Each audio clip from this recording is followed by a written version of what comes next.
I want to tell a little story here before we get into our study.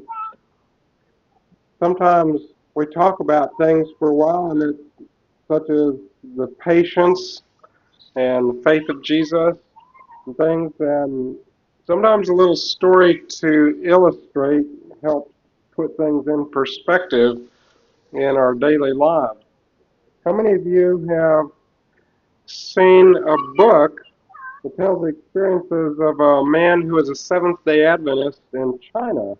The book is called The Man They Couldn't Kill, or something like that. Any of you seen the book? You read it? Okay, some of you have seen it. A few of you have read it. You probably will recognize the story then. It was a story that really was an illustration to me of what patience is in practical experience. The man was put in hard labor camp. He spent quite a number of years there, at least 14 years. And on one occasion, as often happened, he faced many trials, sometimes beatings and other types of difficulties because of his determination not to violate the Sabbath. He would not work on Sabbath. On one occasion, because of his always praying and asking the Lord to bless his food and to thank the Lord for his food, even though we probably would hardly call it food. It may have been watered down soup and a few stale barley rolls or something like that. He always thanked the Lord for food, and he always bowed his head and asked the Lord to bless the food. On this particular occasion, he bowed his head and he closed his eyes and he thanked the Lord for the food and asked his blessing upon it. And when he opened his eyes, he was there with the other inmates of the concentration camp and the guards and all of the people who were there. He opened his eyes and the food was gone. And he looked around trying to figure out what had happened to it, and one of the guards who was nearby said, what's wrong? What are you looking for? And he said, my food is gone. And the guard said, oh, one of the prisoners was really sorry for you because you are so determined to thank this God that doesn't even exist that you believe in, and you need to learn to thank the benevolent government for providing your food. And you come with me and I'll show you where it is. And they took him outside, and what little food there was dumped on the ground and been ground into the dirt. The guard commanded him to take that and eat it. That was all he had, with the grit and the dirt and whatever was in it. So he did the best that he could with that. At the next meal, what would you have done? Would you keep your eyes open while you asked the blessing? Would you silently say a blessing in your mind without looking like you were bowing your head? He followed the practice he had always followed, just like Daniel. He bowed his head, he closed his eyes, he thanked the Lord for the food, and he asked the Lord's blessing on it, and when he opened his eyes, guess what? Food was gone. Same thing again. The food was outside, drowned into the dirt. The guard commanded him to eat it the way it was. That happened at the next meal, and the next meal, and the next meal. It happened every day that week. Every day. And the following week, and the following week. For a whole month. After a month, would you still bow your head, close your eyes, ask the Lord's blessing, and thank Him for the food, confidently expecting it would be gone? You know how long that went on? For 6 months. Every meal taken outside when he closed his eyes and bowed and asked the Lord to bless it, ground into the dirt. Finally, after 6 months, One day, at the meal, he bowed his head and he closed his eyes and he thanked the Lord for the food. He still thanked the Lord for the food. And he asked the Lord to bless it. And he opened his eyes and the food was still there. He bowed his head again and he thanked the Lord that his food was still there. When I read that story, it was an illustration to me. There's the kind of patience that we need to develop and perfect. He didn't get angry at the people around him. He had a desire to show them that a true Christian can accept what takes place and trust in the Lord and thank the Lord. We need that kind of experience. This afternoon, I would like to study together with you what really continues on with most all of the things that we've been studying through this weekend and gives us a little bit of a basis to see where they fit into a very big overview, the broad picture, the really broad picture. How would you feel if one morning you woke up and all of your surroundings had changed? As sometimes when we wake up, it takes a few moments to start becoming accustomed to everything. Sometimes I know that I have lain in bed for a few moments, or maybe even a few minutes, when I first wake up and I'm getting accustomed to the thought of getting out of bed. and I'm ascertaining whether it's daylight yet and other things, just kind of laying there trying to slowly become accustomed to full consciousness. And suppose that was happening to you, and as you opened your eyes gradually and looked around, you discovered that you were on a stage in a big auditorium. Your bed was right there in the middle of the stage. And as you looked around and you looked out, you saw that there were thousands and thousands of people, a large auditorium, and they were all watching you. It was like a big show.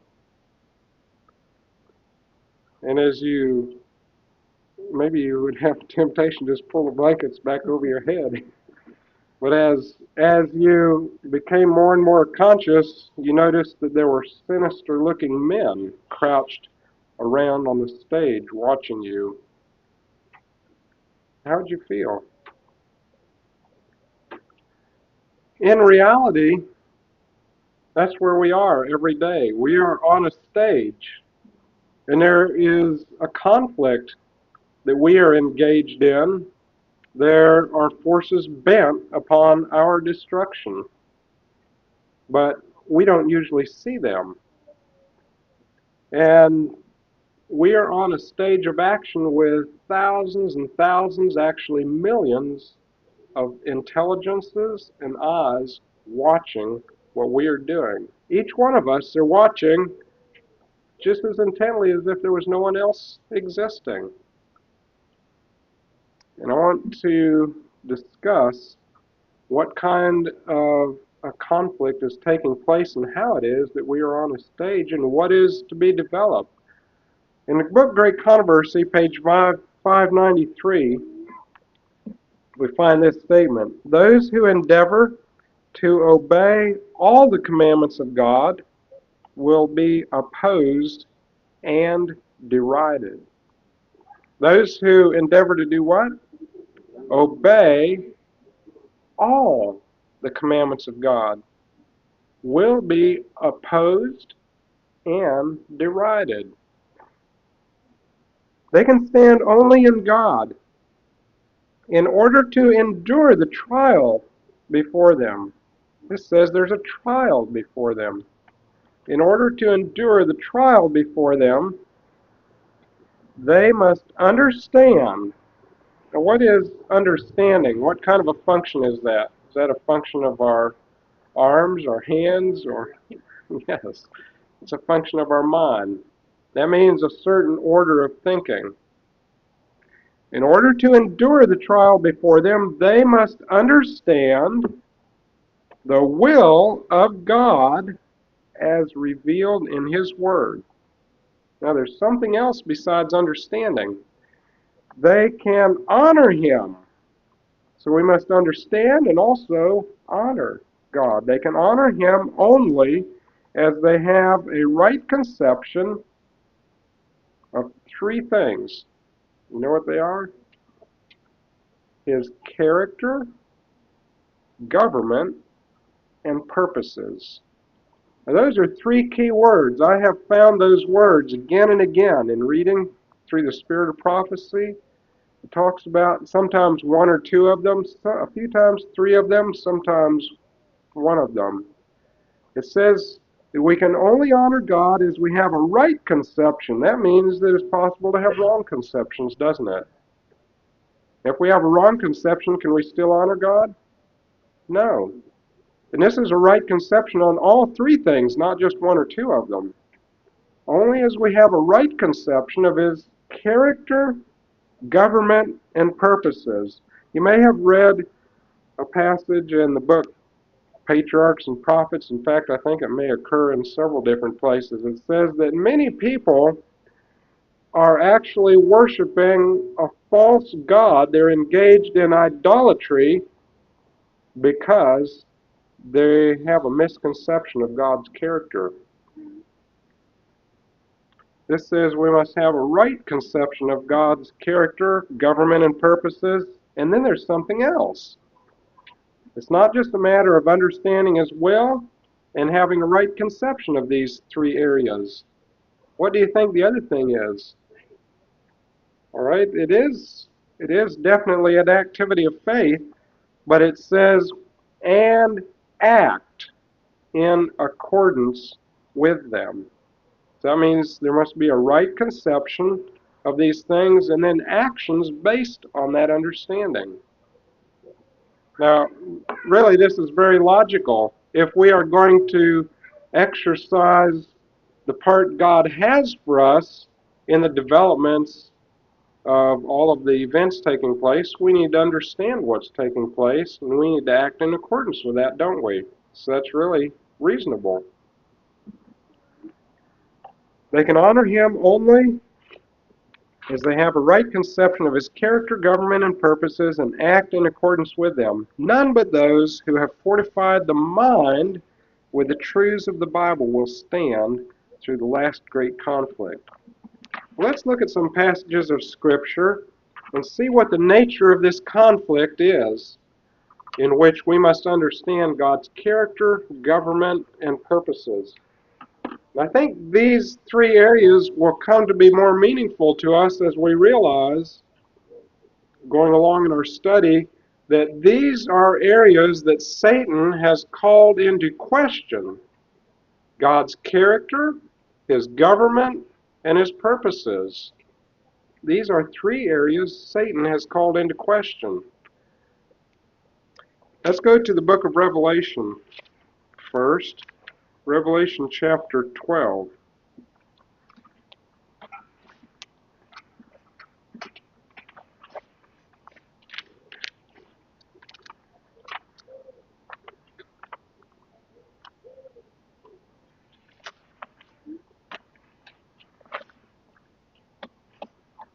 Is everybody there? We're going to look at some very significant questions, so we need to be able to see what these verses are saying. Revelation 12 starts out describing two great wonders that are seen in heaven. What is the first one? Yes, a woman clothed with the sun, and what's under her feet? The moon, and on her head a crown of 12 stars. What does this woman represent? The church. Which church? The remnant church? Or the 12 stars of the European Union, according to the Vatican. So there could be some different explanations. At what point in history does this woman represent, or is this representation taking place? Can this represent the church, let's say, back 1,000 years before Christ? No? Yes? Okay. 1,000 years before Christ, what did being clothed with the sun represent? Christ's righteousness. What did having the crown of 12 stars represent? With the 12 tribes? 12 tribes of Israel? And she, being with child, cried, travailing in birth, and pain to be delivered. What does that represent 1,000 years before the time of Christ? Persecution? Well, I'm thinking particularly of being with child, travailing in birth. Nation of Israel. Herod was trying to kill people. It doesn't really fit. It doesn't really fit, that's right. How many of you have read the book Acts of the Apostles in the discussion of some of this symbolism? Nobody has. Well, let's read a few more verses here and see if we can see any clear application. Let's read through these first two verses especially again. There appeared a great wonder in heaven. When is this vision taking place? Well, I'm talking about time. When in time? Is this before the birth of Christ? This is after Christ ascended to heaven. All the New Testament was written. This was probably close to 90 years after the birth of Christ, when the book of Revelation was written. There appeared a great wonder in heaven, a woman clothed with the sun, and the moon under her feet, and upon her head a crown of 12 stars. And she, being with child, cried, travailing in birth, and pain to be delivered. Now, who is the child that is speaking of here? Notice what it says down in verse 4. It describes a dragon who stood before the woman which was ready to be delivered, for to devour her child as soon as it was born. And she brought forth a man-child who was to rule all nations with a rod of iron, and her child was caught up unto God and to his throne. I don't think we have much trouble seeing an application of that to the birth of Christ and to his ministry and ascension to heaven. He was caught up to God and to his throne. And the woman fled into the wilderness, where she hath a place prepared of God, that they should feed her there 1,260 days. God's church in the wilderness for 1,260 years. We can see that in this prophecy here. So, what does the woman, clothed with the sun, with the moon under her feet, and 12 stars upon her head, travailing in birth, to bring forth the man-child, represent? It represents God's church in the time period when at Christ's first advent. And the developments of that church in the apostolic church brought forth the developments of the 12 apostles, of the outpouring of the Holy Spirit, the demonstration of God's power. All of these things were in the developments of the church back at that time period. And following that time period was the time when God's church went into the wilderness for 1,260 years. Now, let's go to verse 3. There appeared another wonder in heaven. And behold, a great red dragon, having 7 heads and 10 horns and 7 crowns upon his heads. Now, what was the sequence here? Which appears first in the sequence? Well, the woman appears in heaven first in the portrayal here, right? Verse 1, there appeared a great wonder in heaven, a woman clothed with the sun. That's the first thing in the sequence described here.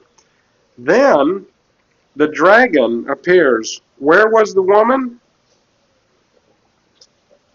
Where did this wonder appear? In heaven, that's right. Where did the dragon appear? In heaven. They're both appearing in heaven. Now, this doesn't necessarily mean in heaven where God's throne is. You know, there are different heavens described in the Bible. And verse 4, it says, his tail drew the third part of the stars of heaven and did cast them to the earth. All right, we've identified that the woman represents God's church. What does the dragon represent? All right, how do we know? Verse 9, that's right. And the great dragon was cast out, that old serpent called the devil and Satan, which deceiveth the whole world. Now notice, we'll back up a little bit here and notice some of the sequence of events. These two wonders appear in heaven, the woman and the dragon is ready to devour the woman's child as soon as it's born, but the child is caught up to heaven. The woman flees into the wilderness. And then verse 7, there was war in heaven. Michael and his angels fought against the dragon, and the dragon fought and his angels, and prevailed not. Neither was their place found any more in heaven. Now that's a very significant phrase, and hopefully we'll be able to come back and look at that a little more. Neither was their place found any more in heaven. And the great dragon was cast out, that old serpent called the devil and Satan, which deceiveth the whole world. He was cast out into the earth, and his angels were cast out with him. When did that take place?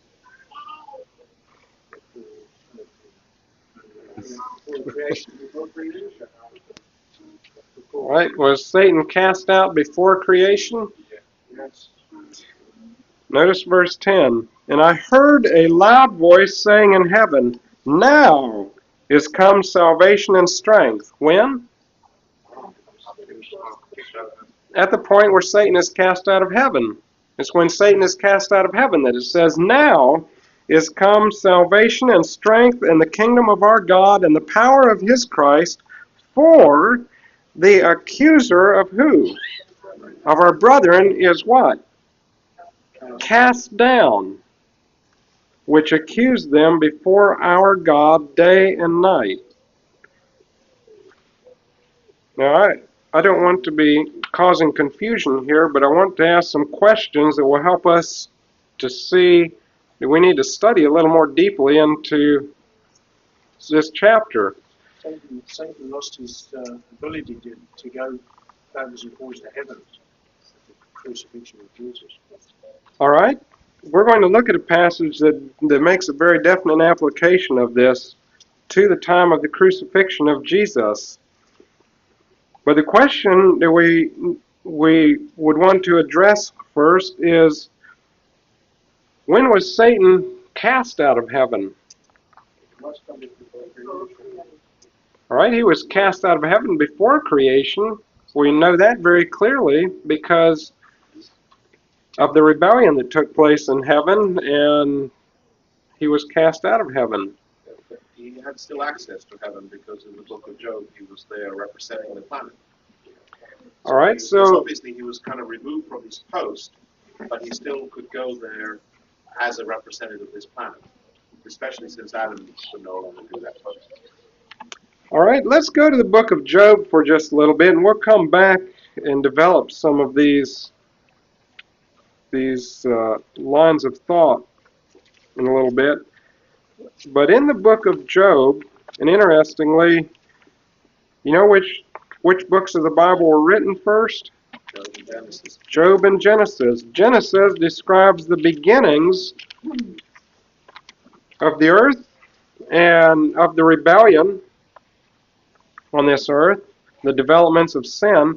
Job describes the controversy going on between Christ and Satan. And these two books give us a picture of all the developments that have been taking place for a long time. Let's go to Job, the first chapter.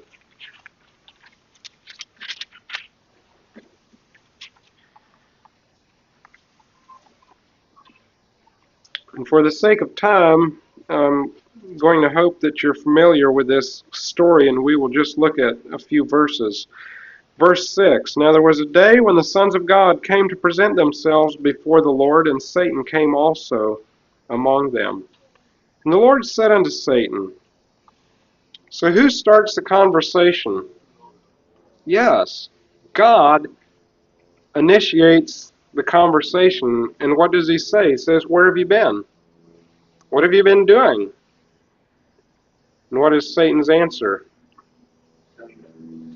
Going up and down to and fro through the earth.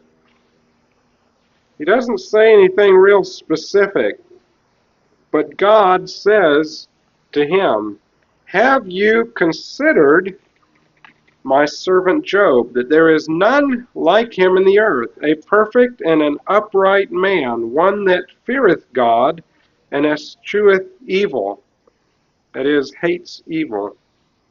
So right away, God directs the discussion down a certain avenue, and he says, Have you noticed Job? Why would he single out Job and ask if Satan has observed Job? The indication here is that there has been some type of an issue going on, and God is directing the attention to something that demonstrates his side of the issue. Because Satan answers back, and he basically expresses a doubt. He says, Doth Job fear God for naught? Hast not thou made an hedge about him, and about his house, and about all that he hath on every side? Thou hast blessed the work of his hands, and his substance is increased in the land. So he says, Sure, Job worships you because of all the things you do for him. You bless him and you protect him, and he's basically saying Job is serving you out of selfish motives. He says if you took away these blessings, he'd curse you to your face. So what does God say? He says, Behold, all that he hath is in thy power. In essence, he says, okay, I'm going to let you make up the test. Job is loyal to me. He serves me with all his heart. He's a perfect and an upright man, one that feareth God and escheweth evil.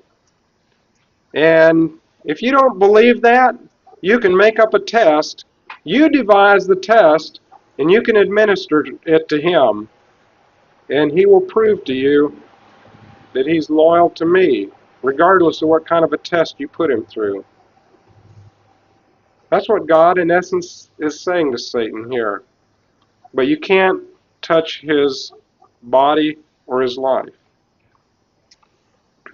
So Satan went forth from the presence of the Lord. And what happened right away? His sons and his daughters were killed. He lost his possessions, vast herds and flocks, immediately destroyed, stolen, taken away. Just one right after another, servants that escaped came back and reported all the devastation and loss. What was Job's reaction? Verse 22, and all that took place. In all this, Job sinned not, nor charged God foolishly. Again, there was a day, this is beginning of chapter 2 now, when the sons of God came to present themselves before the Lord. And Satan came also among them to present himself before the Lord. The Lord said unto Satan, so who initiates the conversation again? Now at this point, do you think Satan is anxious to say, yes, see, I got to do what I wanted to do, and Job is not loyal to you. I proved it.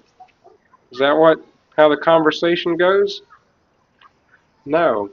God initiates the conversation, and do you think he wants to make sure that Satan recognizes what the outcome of the demonstration is? Yes, because right away, he comes right to the point. Have you noticed my servant Job? And even after all you've done to him, he's still loyal to me. He worships and serves me. He feareth God and escheweth evil. He's a perfect and an upright man, and there's none like him in the earth. And he still holdeth fast his integrity. So what is Satan's answer? Does he say, yes, I guess I was wrong? No. As long as there is any possibility of credibility for some argument that he can bring back and accuse God and show that God is wrong, Satan will latch onto that. And so now he pursues another line of argument. He says, well, sure, skin for skin. All that a man has will he give for his life. Sure, Job will give up everything he has to save his own life. Just let me do a little to him. Let me touch his bone and his flesh, and then you'll see whether he really serves you, whether he's really loyal to you. Let me put him to a little more test. So what does the Lord say? He says, all right, Satan, you devise the test. You do anything you want, but you can't take his life. That's what God is saying. Now, did Job know that this was going on? No. He had no idea that he was actually a demonstration model to prove who was right in a controversy between Christ and Satan. He was on the stage of action. Every angel in heaven and every being in the universe, all of Satan's angels and Satan were intently watching. How is Job going to react? And whatever happened was going to prove whether God was right or whether Satan was right. Now, why were all the heavenly intelligences so intent on watching what was going to happen? Why? Because don't you think the loyal angels already believed that God was right? But Lucifer hadn't given up his argument and claimed that his way was better than God's. Well, was it simply to convince Lucifer then? No, there was some doubt. There was some doubt in the angels. They weren't sure. Okay, so possibly the angels needed to see this demonstration to know for sure or to be confirmed. Maybe they thought that God was probably right, but they needed confirmation. Correct.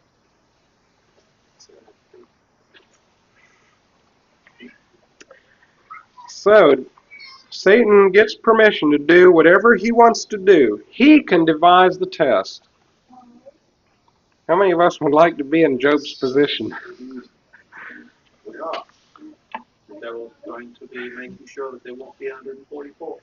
Well, don't run ahead of me here.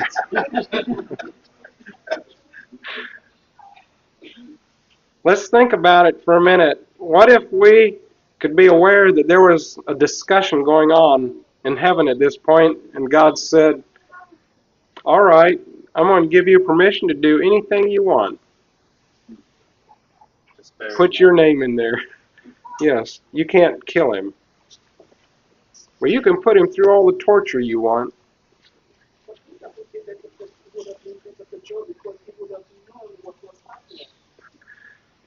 Yes. But we're not doing much better even though we know it. So what happened? Satan went forth from the presence of the Lord and smote Job with sore boils from the sole of his foot unto his crown. And at that point, what did his wife say? You know, in marriage, I don't know what the vows were back at that time.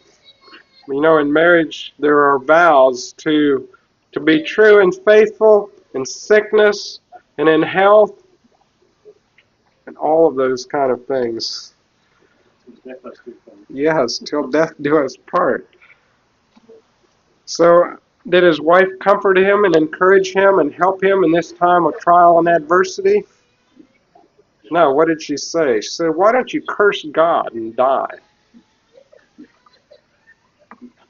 Well, there were 3 of his friends that felt very sorry for him, and they came to comfort him, and they sat there, and they were so overwhelmed with grief and sympathy that they didn't even say anything for 7 days. They just sat there with him, trying to sympathize with his grief. And then finally they started talking. And after listening to them, what is Job's response? Miserable comforters you are.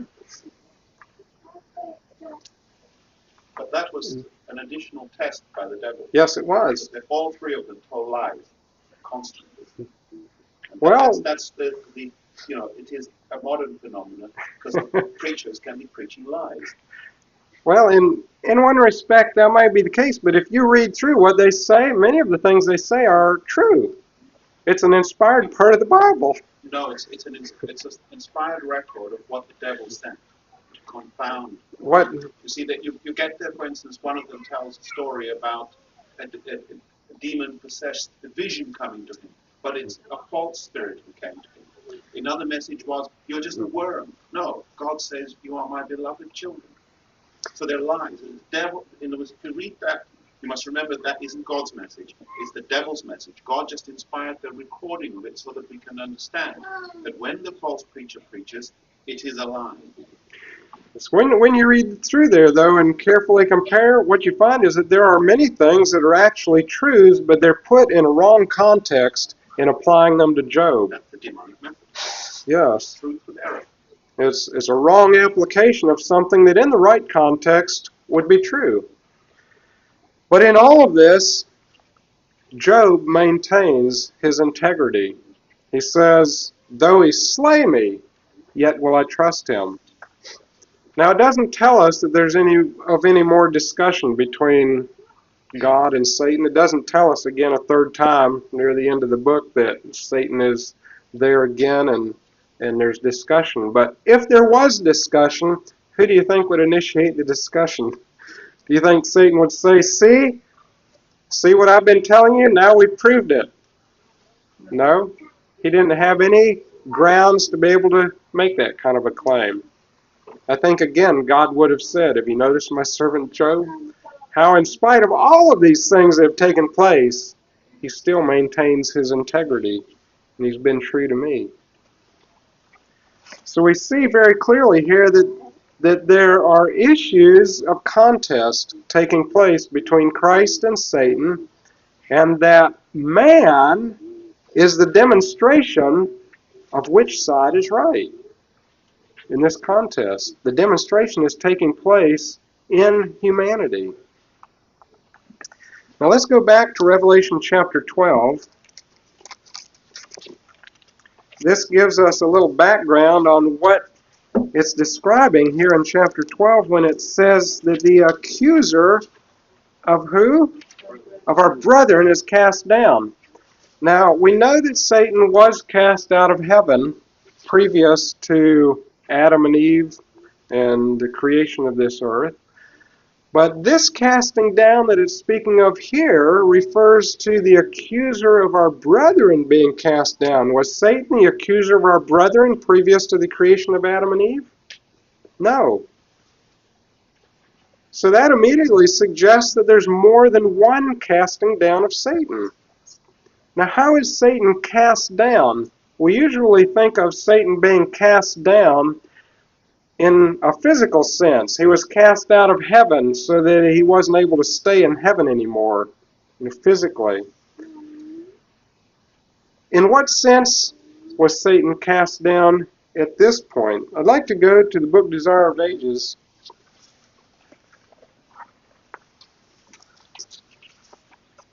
Page 671. Read a passage, 761. Get pages right here. Speaking of the experience of Christ at the close of his life as he hung on the cross, it says, could one sin have been found in Christ had he in one particular yielded to Satan to escape the terrible torture? The enemy of God and man would have triumphed. Have you ever thought about what it means for Satan to have triumphed? what would have happened if Satan had triumphed? That means that he would have proved that he was right and God was wrong. How would that have affected all the heavenly universe?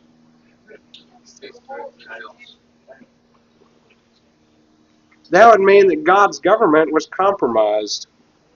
That would mean that the source of life and existence for the universe was now compromised, and the rulership, the dominion, was placed in Satan's hands. That would, in essence, have put things into a spiral that would have resulted in self-destruction. I don't think we oftentimes pause to think what a tremendous risk the whole universe was put at by Christ coming here in humanity and putting himself on probation where just one sin would have given the victory to Satan.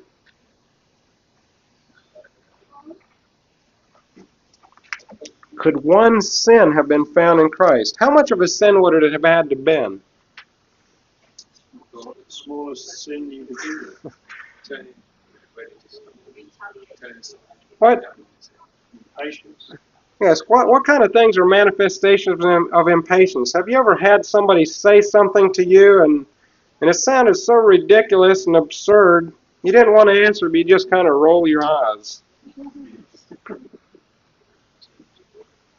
Sometimes a manifestation of irritation or impatience can be just that slight.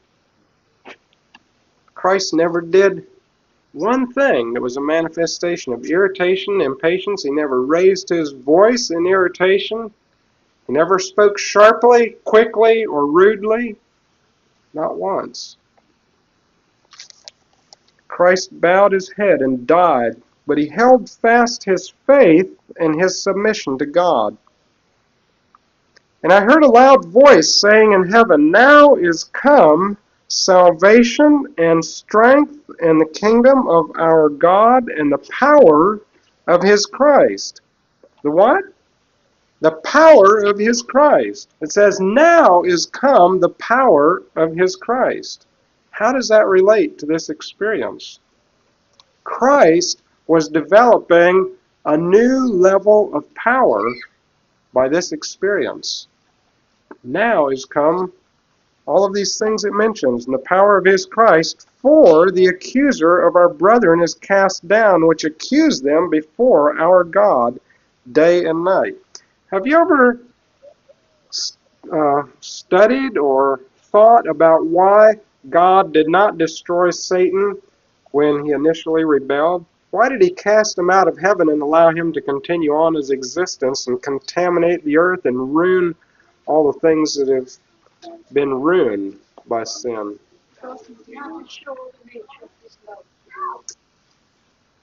What would the angels have done if God had immediately destroyed all the wicked angels and Satan?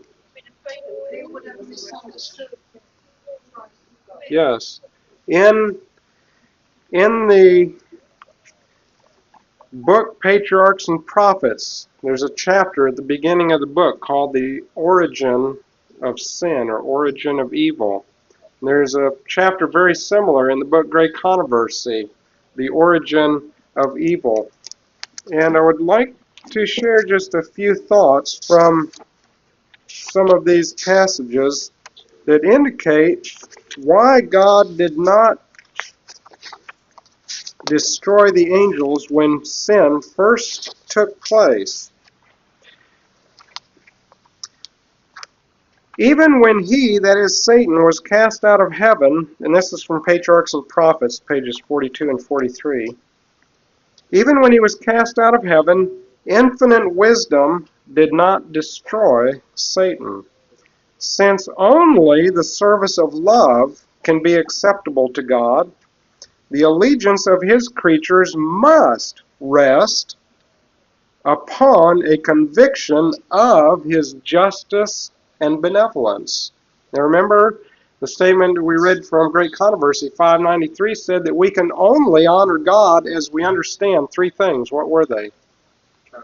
His character, government, and purposes. Do you see this tying in with understanding those? The allegiance of his creatures must rest upon a conviction of his justice and benevolence. The inhabitants of heaven and of the worlds, all the other worlds, they were created previous to this earth. It says there were inhabitants of other worlds at the time that Satan was cast out of heaven. The inhabitants of heaven and of the worlds, being unprepared to comprehend the nature or consequences of sin, could not then have seen the justice of God in the destruction of Satan. It says they were unprepared to comprehend the nature or consequences of sin. Why could they not understand the nature or consequences of sin? They had never seen it before.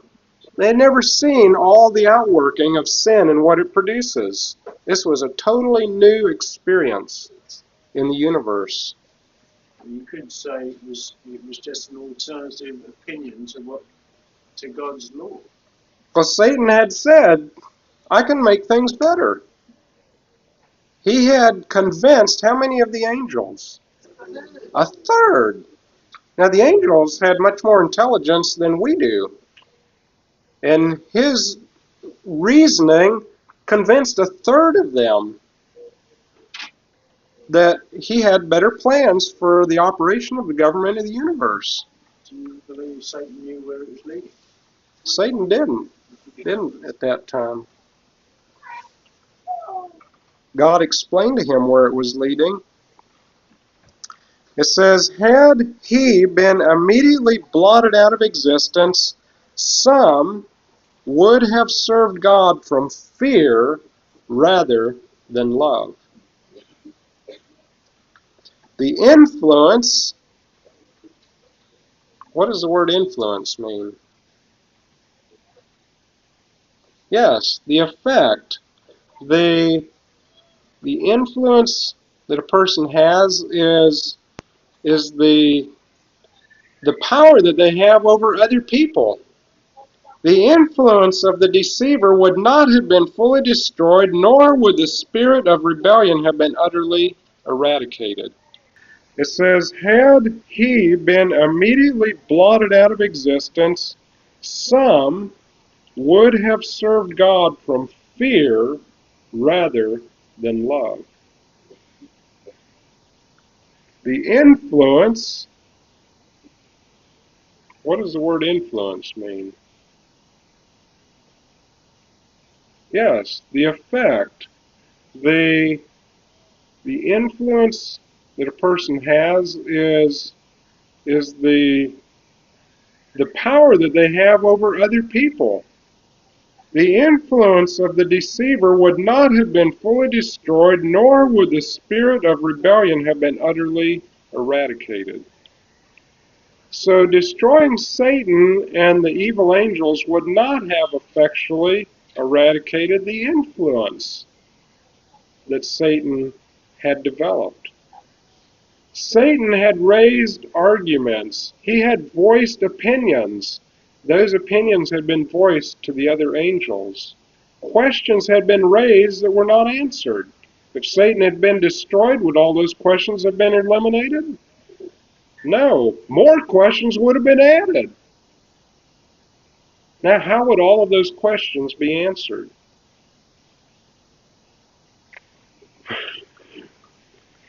When I was a little boy, being raised in an Adventist family, going to Sabbath school and having my parents read to me from Bible story books and things, I can remember, even at a very young age, having questions in my mind about some of the things relating to why it was that God didn't just destroy all the angels or just destroy everything and start over again. Would that have worked? You know, that was a question in my mind. And I can remember thinking at an early age, I had heard stories in Sabbath school about how somebody had committed a terrible crime and they were condemned to die for their crime. And right at the last minute, as they were getting ready to be executed or as sentence was getting ready to be pronounced, someone would rush in and say, "I will take their place. Let me die and let them go free." Many different variations of this kind of story I remember hearing as I was growing up, and I used to think in my mind, why was it that someone could die in someone else's place and it would satisfy the requirement of justice? If you had a young daughter who was raped and brutally murdered by somebody, and maybe they had done that to many children, would it satisfy justice if at the trial someone rushed in and said, someone who was totally innocent, said, "I will take their place, let them go free"? How would you feel as a parent if that person was left to go free because an innocent person had been willing to die in their place? Would you feel like justice was fully satisfied and you'd be so thankful that someone had died to satisfy that crime? No. Justice is really only fully satisfied if the person who does the crime is the one who is punished. Isn't that justice? So in my mind, there were questions like this about issues of justice and how it relates to settling these questions of sin. I want to come back to that in a little bit. But it says here, the influence of the deceiver would not have been fully destroyed, nor would the spirit of rebellion have been utterly eradicated. For the good of the entire universe, through ceaseless ages, he, that is Satan, must more fully develop his principles, that his charges against the divine government might be seen in their true light by all created beings, and that the justice and mercy of God and the immutability of his law might be forever placed beyond all question. And let's think for just a little bit about the creation. When God created this earth, he created man perfectly. God did everything he could to place everything on a position or in a situation for perfect development. Was the vegetation all perfect that God created? Yes. Everything. It says each day when God looked at the things that he created, that they were good. And at the end, when he had finished creating all of the things, it was very good. Everything was complete. Everything was finished. How do we know it was all finished? God rested. That's right. And he said so. When he finished the creation, it says in Genesis 2, 1 and 2, in fact, maybe it'd be good to look there just a moment, because the way that it's worded is very significant.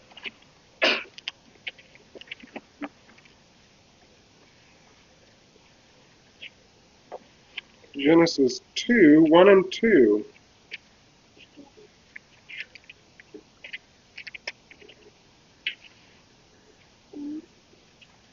Thus the, what? Heavens and the earth were what? Finished. What does that mean? That means it was completed. Oh, yes, completely done. And all the host of them, the host of what? The heavens and the earth. If we look at this carefully, I think we will see here more than just the creation of this earth. We see here that God had a divine plan which he was following from the very beginning when he first started creating anything. The very first thing he created, whether it was Lucifer or other worlds or whatever it was. When he started creating, he had a plan that was organized and it was very definite. Nothing was done just on a whim. And as he was creating, he was working toward a goal. And when he had finished creating everything that needed to be created for the accomplishment of that goal, we are right here in Genesis 2, 1 and 2, and it says, "Then he instituted the Sabbath. And on the seventh day, God ended" what? "His work which he had made, and he rested on the seventh day from" how much of his work? All his work which he had made. I believe we see envisioned there all of his creative activity in the whole universe. He finished it. Everything was in place, ready for eternal existence. Then he instituted the Sabbath. And the Sabbath could not have been instituted any time previous to that. The Sabbath did not exist before that, because the Sabbath is the rest that comes when the work is done. Now, this is one reason why Sunday can never be the Sabbath. What was God doing on the first day of creation week? He was working. He was creating. What was he doing on the second day? Creating. Third day, creating, all the way down through the sixth day. On the seventh day, he had finished all of his work of creating. The Sabbath is a sign that the work is finished. It's the rest that comes when the work is finished.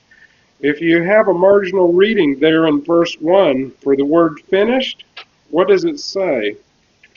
The Hebrew literally means brought to completion. That's what the word finished means. Or perfection, brought to perfection. Now, previously it wasn't imperfect in the sense that it was defective, but only in the sense that it was incomplete. And so he brought it to perfection, he brought it to completion, his work was all done. Then he could rest because it was finished. And that's the significance of Sabbath rest. Now, there was one thing that God could not create, and that was not created at this point, that was necessary for eternal development, and that was security from sin. Security from sin cannot be created.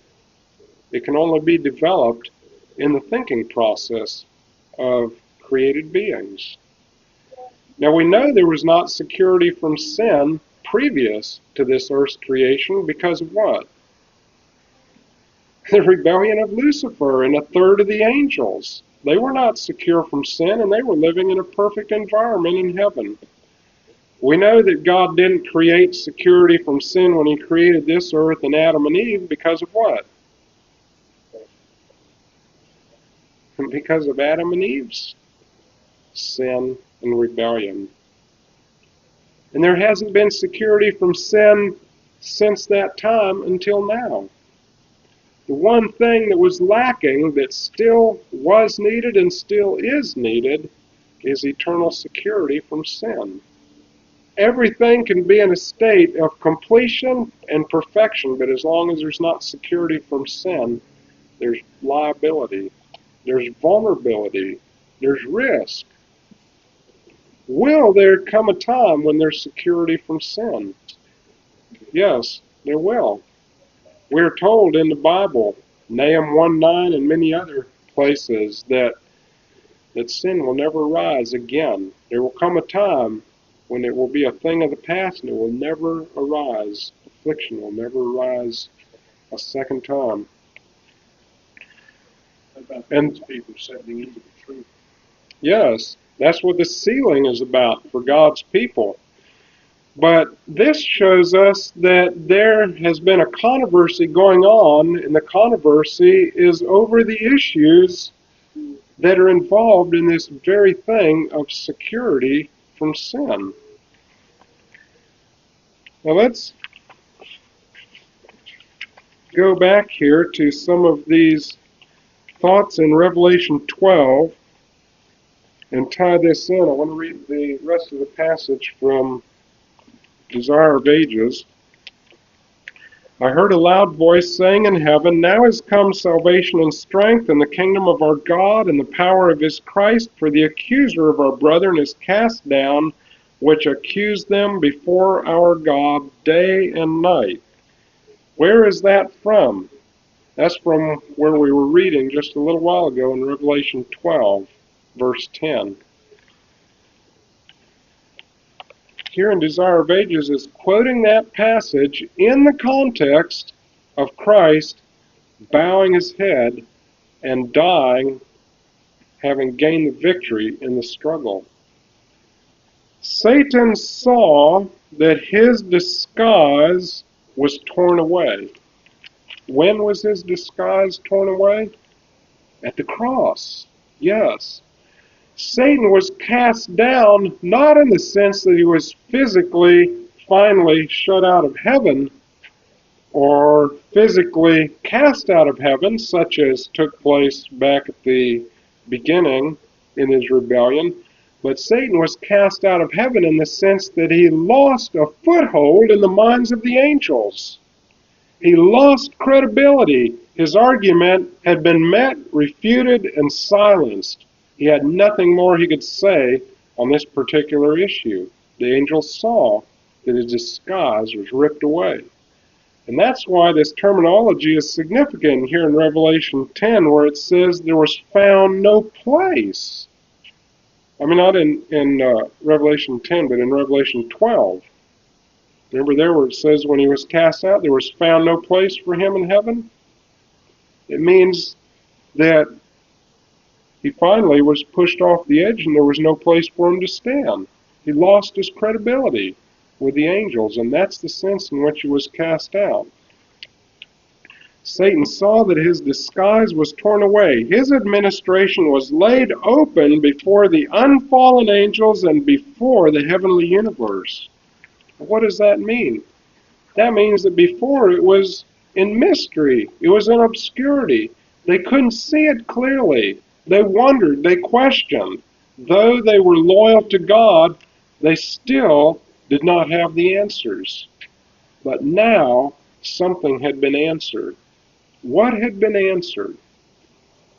What were the issues that Satan had raised that now were clearly answered in the minds of the angels after 4,000 years of development? Yes, that God could not forgive sin. God could not be just and forgive sinners.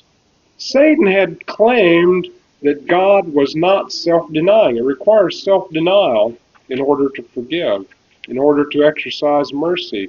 Satan had said there's no mercy with God. Justice requires that sinners must be shut out of God's presence. Satan claimed dominion over all the human race because they were sinners. He said, you've got to shut these people out of your presence. They're my subjects. Let me at them.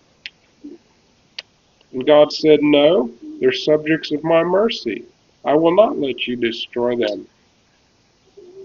I will exercise forgiveness toward them. And Satan comes back and he says, well, why don't you let me in with them then? If you're preparing them to go to heaven, let me go with them. They're my subjects. I should be able to stay with them. And he constantly is arguing back. And the angels in heaven are hearing all of these arguments. Satan has that kind of a foothold as long as he has arguments that the angels are saying, well, yes, I wonder what the answer to that is.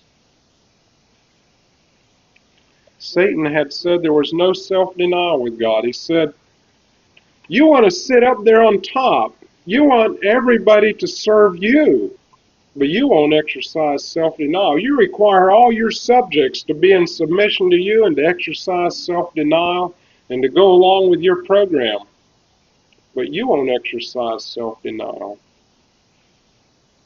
I can remember, as I mentioned, as a little boy, wondering, how is it that Jesus is the only one who can make an atonement for sin, who can die for sinners? I thought, if the principle, even at probably 7 or 8 years old, I can remember thinking, if the idea that someone can die in someone's behalf and that satisfies the penalty of transgression of God's law, why can't God send an angel to die for each person? Now, I remember hearing in Sabbath school that an angel's life was not enough to pay the penalty of sin, that Jesus' life was of much more value, and that made sense.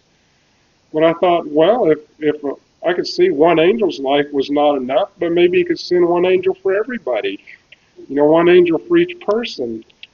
But maybe that wasn't enough. So what if God sent one angel for every sin that I committed? If I committed 1,000,000 sins in my life, he could send 1,000,000 angels to die for me. Well, certainly, wouldn't 1,000,000 angels pay for a lot of sins?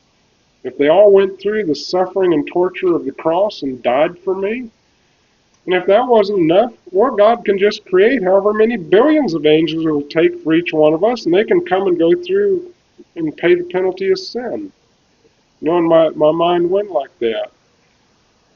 But as I began realizing what some of Satan's claims were, that there was no self-denial with God, something turned on in my mind. A light came on in my mind, and I realized, I can't tell you how much satisfaction it brought to my mind to finally realize that if God had sent 1,000,000 angels or 1,000,000,000 angels for every sin that I committed to die, all he would have been doing would be reinforcing Satan's claim there's no self-denial with God. The more angels he sent, the more he would reinforce that claim. And Satan would say, "See, I told you so," to every being in the universe. God's willing to sacrifice as many angels as it takes, but he won't sacrifice anything from himself. When I realized that, I saw immediately that only God could make the sacrifice that would show that there was self-denial with God. Only God could do that. And that also showed me that Jesus was God. Jesus could make the sacrifice. Why could not God the Father come to this earth and make the sacrifice as Jesus did?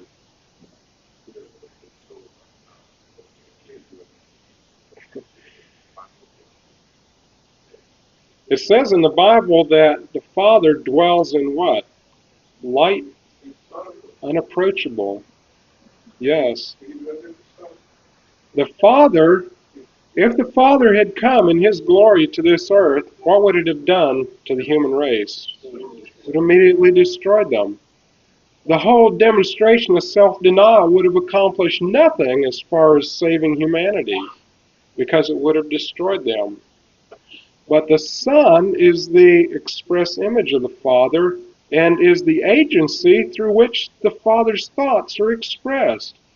You perhaps have read in the Spirit of Prophecy passages that describe how the Son is to the Father what the mouth is to the mind. It's the channel through which the thoughts are made audible. Jesus is the agency of revealing the Father. He is the revelation of the Father. And so in coming to this earth, Jesus was God coming to this earth and demonstrating the Father. Jesus veiled the glory of the Father in the channel of humanity. So Satan saw that his disguise was torn away. It now was made evident that there was self-denial with God. Could Satan now say there's no self-denial with God? No. Well, he could say it, but would any of the angels wonder? You think any of the angels would have any question in their mind of whether there was self-denial with God? Not one. Not one. And none of the other beings in the universe have one shadow of a question of whether there's self-denial with God. The cross has totally settled that question. So does Satan say, well, I can see that That I lost the battle. And does he give up? No. Notice what happens. By shedding the blood of the Son of God, he had uprooted himself from the sympathies of the heavenly beings. All the way down to this point, there was still a link of sympathy, even with the heavenly beings who were loyal to God. We must remember they had loved Lucifer. He was their leader under God. They had loved to do his bidding and to work together with him. And there were links of sympathy, but the last link of sympathy was broken by this demonstration. By shedding the blood of the Son of God, he had uprooted himself from the sympathies of the heavenly beings. Henceforth, his work was restricted. Now, this was the sense in which he was cast out, and how was he restricted? He was restricted not by an arbitrary restriction God placed upon him, but he was restricted because he had lost out in the argument. The demonstration had proven him wrong. Now he was much more restricted in what kind of arguments he could bring forth. Can we see that that was the nature of his casting out? Whatever attitude he might assume, it says that he could no longer accuse in the way that he had been able to previously. Now, it says, yet Satan was not then destroyed. The angels did not even then understand all that was involved in the great controversy. What more was to be settled? What other issues could be raised that still were not understood by the angels? The principles at stake were to be more fully revealed, and for the sake of man, Satan's existence must be continued. Man, as well as angels, must see the contrast between the Prince of Light and the Prince of Darkness. He must choose whom he will serve. At our next meeting, tomorrow morning, we want to look at the remaining issues that Satan raised now that those issues had been answered. Satan didn't give up the battle then, but he changed the issues. And we want to see how a demonstration that God made at the cross fully answered the issues that were raised then, and how the issues that remain must still be settled. Would you join with me in prayer?